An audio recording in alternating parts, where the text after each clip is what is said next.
Before you watch the video, please hit the subscribe button and the bell icon so you will be updated with the latest video. Philippine Benevolent Christian Missionaries Association of Mercy Incorporated, kini ang tulumanon mga langitong lamdag sa kinabuhi. Kini karon ang iyong alagad, Evangelista Reverend Charlie Eugenio, kinasing-kasing ang magadapit kaninyo nga unta nining tungura karon kamo na sa kabaskog sa inyong mga panglawas sa sitwasyon yana para maoy mahimong gabayan magamit sa pagtimbang-timbang nini mga kamaturan nga among igapagpadangat kaninyo.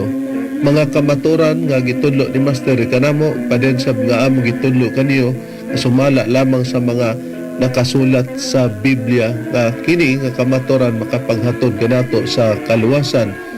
O kung may basahon man nga referensya nga gipangbasa, dili kini gibasa para sa pakon ang Biblia.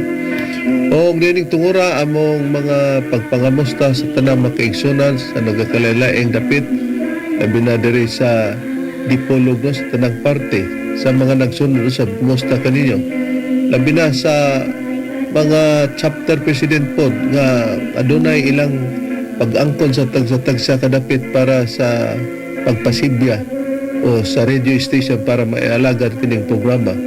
O sa mga kaigsunan diri sa PBCM compound, mapasalamaton gyapon kami sa inyong pagpakig-alayon para sa tong programa para maialagad kini. O dili usab nato pagkalimtan sa tanang makaigsunan nga aduna kitay panagtigom sulod sa usa ka tuig tulo ka hugna, ang Marso 10 ug ang Agosto 19 ug ang Disyembre 29. O among mainiton sab nga pagpangamusta kang Attorney Samuel Arnado sa iyang pagsunod ining maong programa. Kumusta Attorney? O labi na usab sa kang brother Jerry Edkila kanunay gapon ana sa pagtabang sa atong programa diri sa dapit sa Taguluan sa Miss Oriental. Kumusta ka ni brother? O labi na kang Faustino Palapar diri sa Lingating Baungon, Bukidnon sa makugihon gyapon niyang mga pagtabang. O sa tanan nga mga kaigsuonan nga nagapatalihog karon diri sa Aplaya saan Misamis Oriental diri sa dapit sa Baybay, no? Kumusta ka ninyo? O ining tunguro karon magapaila pa ang kauban pang ebanghelista o ministro. Kumusta og maayong pagpaminaw usab sa gihapon, kini ang inyong igsoon ebanghelista Brother Juan Ronilo Mangalos makig-uban kaninyo nining higayuna. Ingon ini kita nga oras sa inyong pagpatalinghog dinhi sa RMN DXDR Dipolog matag adlawng Domingo alas 12 ngadto sa launa ang takna sa hapon ng atong programa. Og dinhi usab sa RPN DXKD Dipolog alas 6 ngadto sa alas 7 kita makigsunan ang takna sa kagabion matag adlawng Domingo. Og ang programa sa PBC mabati na kini sa 23 ka mga radio station Visayas ug Mindanao dinhi sa Cebu City sa DYLA alas 11 ngadto sa alas 12:15. Dinhi sa Toledo City sa DYHR alas 6 ngadto sa alas 7 ang taknas kabuntagon. Dinhi sa DYRR Radyo Natin Butong Pinamungahan Cebu alas 12 ngadto sa launa ang taknas gapunon. Dinhi sa Surigao City sa Rail Radio alas 12 ngadto sa launa ang taknas gapunon.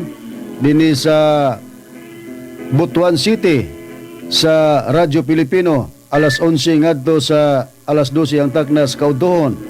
Dinhi sa Bayugan City sa City FM alas 8 ngadto sa alas 9 ang taknas kabuntagon og masubli kini sa alas 5 ngadto sa alas 6 ang taknas kagabhion matag adlawng Domingo. Dinhi sa probinsya sa Bukidnon, dinhi sa Valencia City sa Pawi Radio alas 3 ngadto sa alas 4 ang taknas gapunon. Dinhi sa Malaybalay City sa RMN DXMB alas 12 ngadto sa launa ang taknas gapunon ug mabati kini sa IFM sa ilang station dinhi sa Valencia City. Dinhi sa Iligan City sa Radyo Bandira alas 3 ngadto sa alas 4 ang takna sa kahaponon. Dinhi sa Arimin Pagadian City DXPR alas alauna ngadto sa alauna media ang takna sa kahaponon. Dinhi sa DXMM FM Calamba Misamis Occidental alas 6 ngadto sa alas 7 ang takna sa kabuntagon. Dinhi sa Cagayan de Oro City ug sa Misamis Oriental mabati usab dinhi sa Digsaryo Radio Ultra alas 10 ngadto sa alas 11 ang takna sa kabuntagon. dinhi sa Arpin Dixkio Teleredyo Cagayan de Oro City alas 12 ngadto sa launa ang takna sa kahaponon og mabati pag-usab sa alas 5 ngadto sa alas 6 ang takna sa kagabion matag adlawng Domingo. Dinhi sa Villanueva, Misamis Oriental sa Kaboses Power Radio alas 7 ngadto sa alas 8 ang takna sa kagabion. Dinhi sa Balingasag, Misamis Oriental sa B Radio Waikurat FM alas 8 ngadto sa alas 9 ang taknas kagabion matag adlawng Domingo. Kumusta sa mga PBCM Women's Group ubos sa pagdumala sa presidente Madam Gaga Eugenio o dinhi sa Hingoog City sa Real Beat Radio alas 6 ngadto sa alas 7 ang takna sa Kabuntagon matag adlawng Domingo. Niadtong gusto magpadangat sa mga pangutana i-text lang kami sa mga numero sa Globe 0917-811-8882. Ato usap nga gitimbaya rin ang ato ang nagasunod kanunay ang ato ang legal counsel si Attorney Samuel Arnado uban sa iyang pamilya usab. O katong gikumusta usab ang atong igsoon Brother Rogelio Jun Ibanez dinhi sa Toledo, atong igsoon usab Engineer Brother Derwin Mangalos nagapaminaw usab. Atong higala dinhi sa Malanang Upol Misamis Oriental Brother Richard Sandigan nagapaminaw uban sa iyang pamilya. O ato sang ipahinumdom na doon ang may tuod sa mga hatagon. Tinuod ka na rin og hawak ang tanan nga mga kaigsunan nga padayon ang ato ang mga contribution para sa ato ang pagpabarog sa New Palace, PBCM Palace. Busa gihawak ang tanan sa pagpadayon ni ana sa atong mga contribution ang matag-usa ni ana mga kaigsunan. Og ninihigayon na aron sa pagisgot sa tema, balik ko kamo kang Reverend Charlie. Ang ato karong pagaisgutan Bradron mao ang pagtubag sa mga pamahayag ni Mitchell Bindilio nga pastor sa Sabadista nga sa tanang mga pastor walay lain nilang gituhan kay kita di man lugar ta motuo pod Bradron kay kinahanglan man lugar og priba pero base sa ilang pagtuo nga si Ellen Goldwhite kini ni ang propeta siya gyud ang nagpalahi kani og but sabton kini siya kay makita naman ang pagka-offshoot niya ni Bradron kining gitawag og sa laing pagkasulti sa mga Sabadista nga atong na hinabi basta nganlan ganig offshoot kauban na maura na ang apostasy ni apostasiya na siya kay ang ilagong doktrina nagos lagda sa pagtuon sa Biblia nga si Ellen Goldwhite mao ni ang propeta. Pero maglahi siya sa iyang sistema. Unya, doon naman sa gibuhian nga mga pangatarungan atong tagdon og sa iyang pagpangurihir kay moingon ba siya nga bungkagon gid kuno ang doktrina kay kita kuno nagpersonal niya. Naghingaan kuno tag buang. Wa man ta mosupak kay gibasa man ato sa Biblia kung mahaom niya kay ang buang god sa 19:1 sa proverbio, nagsukuhay ka sa imong mga gabel, tawgon kag buang ato sa gunang basahon Bradron. Okay, basahon nato nya ato ni siyang ilektyoron nga kun hingalan tagbo ang di kasupag sa Biblia nya atong giingon nga dili ang iyang physical Bindilyo minawa dili ang imong physical mo among giingnan nga nabuang ka nga kanang dadunon sa mental kundi sa imong pagsukwahi sa imong pagpamulong diha sa imong mga ngabel maoy nakapabuang nimo namas Biblia. Basahon ako 19:1 sa proverbio. Maayo pa ang kabos nga magalakat diha sa iyang pagkahingpit sa kasing-kasing kay kaniya nga sukwahi sa iyang mga ngabil og maoy usa ka buang. Oh, mo nang bot ipasabot niya na. Wa nga ikaw na pero pag matuman nimo na nga magsukay na ang imong mga ngabil, di matawag kag buang pananglitan sa inyong halang o paninglan ka sa inyong pastor o kanusa ka expelled anang imong katarungan. Matawag lugar kag butan sa inyong doktrina nga si Ellen Goldwhite propeta unya mayon kag dili propeta kay mag-angkon siya unya unsaon naman lang ng inyong mga basahon imong sunogon nya kanang inyong doktrina sa lagda sa pagtuon sa Biblia maguwang pa man nimo naa naman ang 28 katima. Di sa ato pa, pagkatao ni mo, imo nang gisupak, nga nahimo kang pastor diyan ni ana. Yun ni ana, ramang God. Pero, naipunto nga atong ipakita, Bradron, nga nag-ingon kuno niya nga, kita kuno, o gusto kuno tang magpa-respeto, kinanglan nga, mo respeto po taonan niya. kana kunong iyang apelyido nga Bendilyo ato kunong Ignog Bandilyo. Oh, unya ang imong apelyido Bendilyo, sila yung pagkasulti ng mag-yaw-yaw ka, di ba na Bandilyo?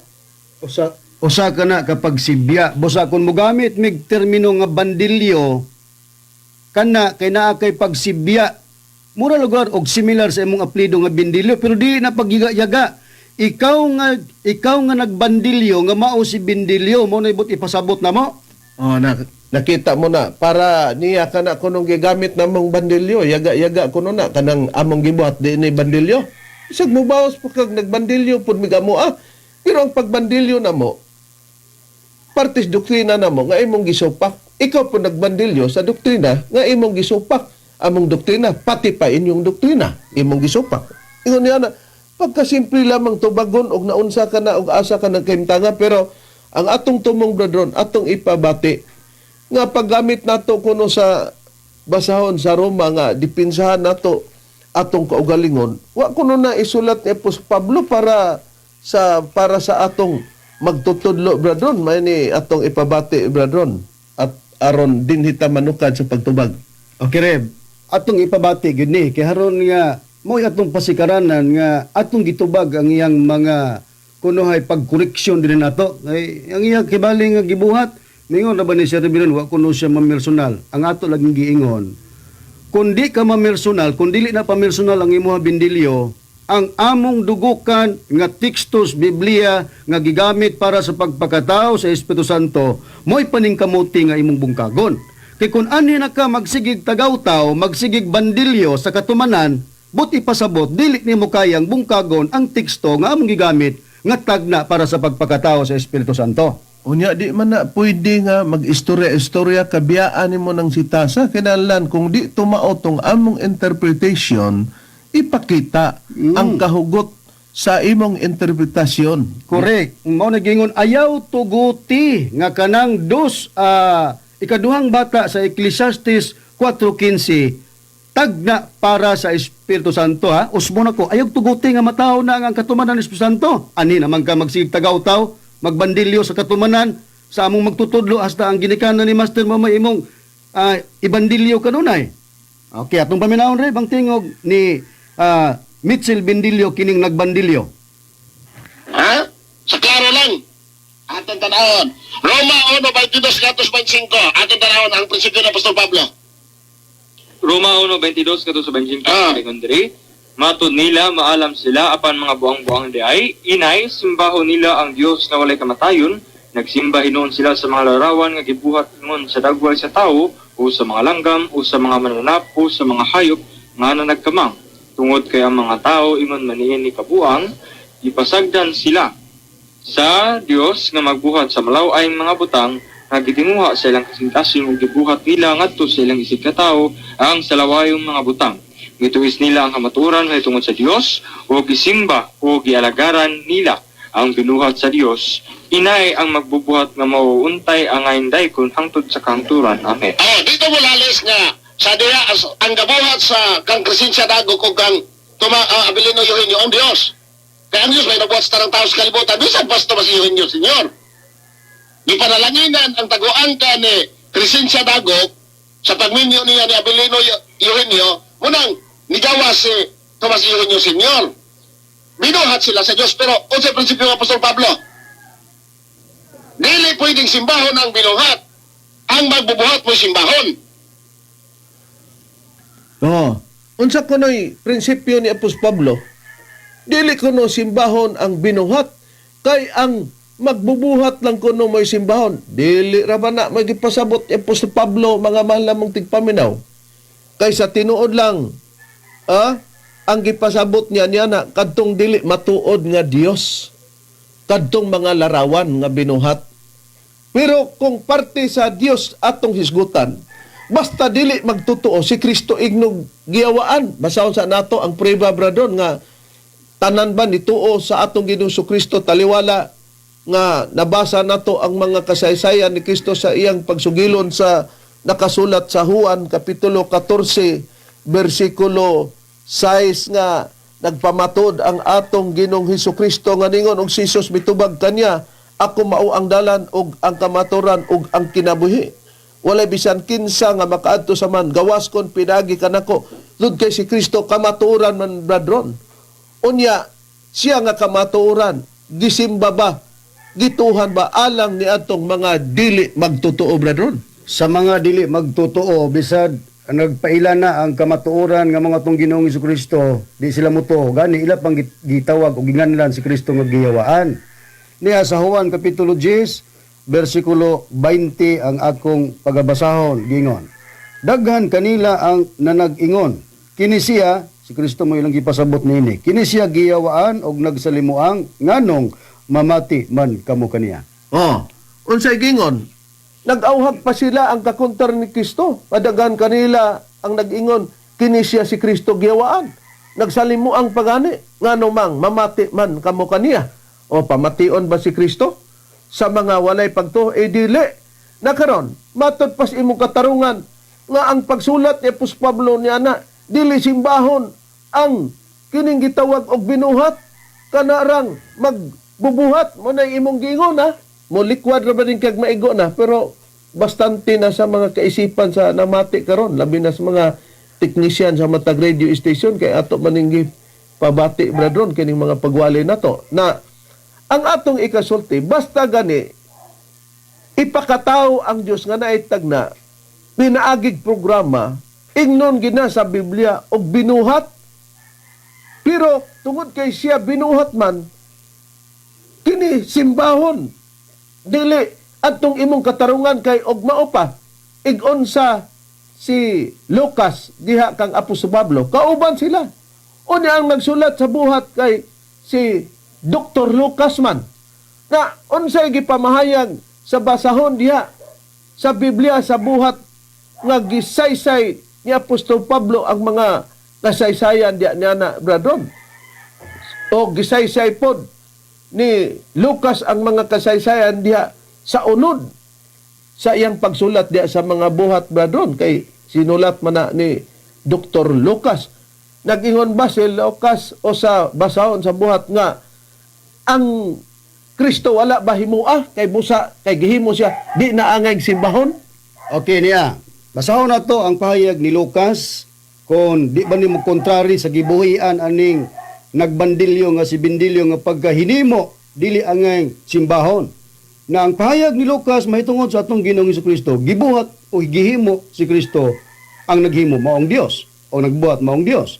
Unahon ta ang tatak 70 Adventist nga Biblia bradron nga may tatakid sa pagka sabalista ning Biblia ha. Okay, atong ipabot din naman nimo nigar mo dinay Bindilyo aning ilang Bibliang tatak 70 Adventist. Diya sa buhat kapitulo 2 bersikulo 36 Reverend basahon nako. Gingon, busa ang tibok banay sa Israel kinahanglan masayod sa tinuod gayud nga sa Dios si Hesus gihimong sa katumbas sa gibuhat gihimong Ginoo og Kristo ang Hesus nga inyong gilansang sa cross. Kadto diyang gilansang sa cross badron kinsay naghimo adto? Ang Ginoo. O niya kanang pulong gihimo wala buhata. No, gibuhat yun na. Klaro. Nya karon kay gibuhat mas Kristo. Apel si Kristo nga dili simbahon kay matud pa nimo dili simbahon kanang binuhat kay kana rang magbubuhat. O di nakita man nato nga si Kristo binuhat. Hain pang dugang priba bradron. Okay, Reb, niya Biblia nga yang literal translation. Ano gyapon ko mabasa sa buhat. Acts na ni diri kay English mo ni. Acts chapter 2 verse 36. Gingon, assuredly, therefore, let all the house of Israel know that both Lord and Christ did God make him this Jesus whom ye did crucify. So, ang gigamit nga termino, God make him, kinsa, si Kristo nga mahimong Ginoo, make, hinimo, binuhat, kadtong Hesus nga gilansang sa cross. O di nakita nato hain pang dugang priba nga si Kristo gitawag gyapon sa Biblia og binuhat oy. Bisan taliwala nga siya magbubuhat. Giingon na siya binuhat. Okay, niya pa tayo laing hubad sa Biblia kining gitawag the message nga Biblia Reverend. Ano gyapon ko mabasa sa Acts chapter 2 verse 36 gingon sa pagpahayag sa Biblia nga the message gingon nga atong mabasa. All Israel then know this, there's no longer room for doubt. God made him Master and Messiah. Kinsa man ning gibuhat sa Dios nga gitawag Master og Mesiyas. God. God, ang Dios mo naghimo. Nining tawgon og Master or Messiah. Kinsa man ni? This Jesus whom you killed. Whom you killed on a cross. O gawa sa Young's literal translation, ang Dios naghimo nagbuhat kang Ginoong Hesukristo nga Ginoo. Diri pa bisan pa sa the message reverend nga hulad sa Biblia, God made him Master and Messiah, this Jesus whom you killed Atong on the na- cross.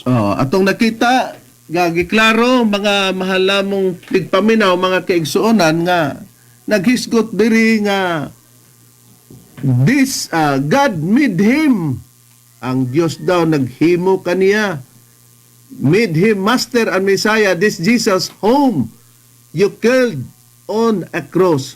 Munang buti pasabot diya niya na, gibuhat, binuhat, o niya, matod pa niya, dili ko no, simbahon ang binuhat ka na ra ko nung magbubuhat, basta itagna nga ang Diyos ipakatao gani, igno na og binuhat, mga mahalamong tigpaminaw. Din pa ang kaligunan nga mabasa sa Biblia, brethren, nga gihimo gini sa Dios si Kristo. Okay, niya pagawas nga mabasa nato, nabasa sa Young's literal translation sa The Message nga Biblia, arita sa Biblia sa Kristohanong Katilingban, sa Buhat Kapitulo 2 versikulo 36 reverend, akong basahon gingon.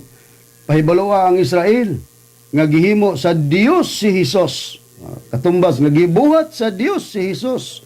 Ang inyong gilansang sa cross nga gihimo og Kristo. Supisente ng mga bersyon nga atong gibandilyo reverend nga ang atong Ginoong Hesukristo gibuhat o gihimo siya sa Dios. Kon atong tugutan ang prinsipyo ni Bendilyo nga pagka gibuhat or binuhat or hinimo sa Dios dili simbahon nan kini si Kristo dili pod malugar nga simbahon kay gipahayag man ni Dr. Lucas nga si Kristo ang nagbuhat ug naghimo niya mao ang Dios. Oh, busa di ta magpataka bagyawit sa atong ba, ha? Muna diha nakita nato na kinsa man roy nagyama-yama. Oh, katong among gipanubag. Ang among sentro sa explanation iyang walaon. Na karon og wa pud tuod mo makadungog, mao nga matinutong iyang gisulti mao nga among gi-review ang sistema namo. Na karon. Nya kita sa punto nga basta ipakataw ang Dios pinagig programa ingnon gina sa Biblia og binuhat. Admitado na si Mitchell Bendilyo niini, mga mahalamong tigpaminaw bahin kang Crescencia, nga gipanalanginan ni Crescencia og si Crescencia gibuhat sa Dios, gipanalanginan ang taguangkan bisan pa si Master kuno namo ang Dios nagbuhat way supak nga na siya niya na. Pero di lang siya mauyon nga Espiritu Santo ni. Namo man ang among gingon nga si Crescencia instrumento, di siya rin nagtugan ato sang balikan bradron ang punto niya dayon atong tubagon. Okay, Reb, diya, balikan nato na pod ang tingog ni Pastor Bendilyo nga nagbandilyo. Nga ato pong ibandilyo. Okay. Dito mo lalis nga sa diha ang gabuhat sa kang Crescencia Dago kung kang abilino yuhin niyo ang Diyos. Kaya ang Diyos may nabuhat sa tarang tao sa kalibutan. Bisan pasto masiyuhin niyo, Senyor. Ipanalanginan ang taguan ka ni Crescencia Dago sa pagminyo niya ni abilino yuhin niyo, munang nigawa si Tomas yuhin niyo, Senyor. Binuhat sila sa Diyos. Pero sa prinsipyo ng Apostol Pablo, Di nakita nato nga gipanalanginan daw kini si Crescencia sa iyang taguangkan bradron. Aron mo gawa si Master bisan pa kunos Master binuhat sa Dios. Wa man tay lalis niya na kay ato mangganing gibasa gigamit nato ehemplo ang panahon sa kang Kristo. Si Kristo binuhat pero ipasimba. Ug ang nagsimba katurang magtutuo, pero kadtong dili magtutuo bradron para nila Dili gituhan yawaon pa nila ang Dios nga gingog kamaturan. na karon. Mao ni ang sistema na karon. Pinaagi nini ato mang napamatian mga mahal namong tigpaminaw ang Dios mo'y nagpagula sa tanan sa iyang programa nga kung dunay yang ipagula diya sa mga kababayan, siya nagpakataw husto to imong gusulti asay priba ni Brother. Akin niyang prueba sa Isaias, Reverend, basahon ako sa 66 nga kapitulo, versikulo 9. Ingon, magapakataw ba ako sa mga kabataan ug unya dili ko ipahimugso? Giagig pangutana, Reverend, nga magapakataw ba daw ang Dios sa mga kabataan niya, dili ba daw kuno niya ipahimugso? Mingon siyo ba? Ako magapakataw sa mga kabataan. So, mataw gidi ay, mahimugso gidi ay. Ako magapakataw sa mga kabataan, mutak ba sa taguangkan? Mingon ang Dios. Di na klaro nga aduna day ipakataw ang Dios nga mga kabataan diya sa taguangkan, dili daw niya takuman. Siya kuno ang magapakataw niya na dili ba day kuno niya ipahimugso? Di iyag yung ipahimugso. Nakaroon kay ipahimugso man ang tanan niyang gibuhat, si Kristo gibuhat di ipahimugso. Ayon mang tagna sa atong magtutudlo. Kini ang imong tubagon og kinsa ni Mitchell Bendilio. Tubaga, dili man day ni mao. Ang iyarbang tubag labi na sa mga management sa radio station o sa mga technician ba doon? Pamati aga gani ninyo, di ba iyara ning isulti. Di ginya tubagon ni og unsa ning 14:15 sa Ecclesiastes, sa kapitulo 4:15 sa Ecclesiastes, iyara ning istoryahon ba siya nagtumutumo lang kuno mi na daw bi kay among tumutumo mabasa man dili kuno na si Master oy yakin sa man day na kung dili man di makatudlo kanya na ayog buanga ang makatawhan sa imong tinuod dama kay tinuod kay napamati naman imo manggibusog sila sa bakak man kaning amoa. Di, musgon po nimo sa tinuod, kinsay katumanan sa 4:15.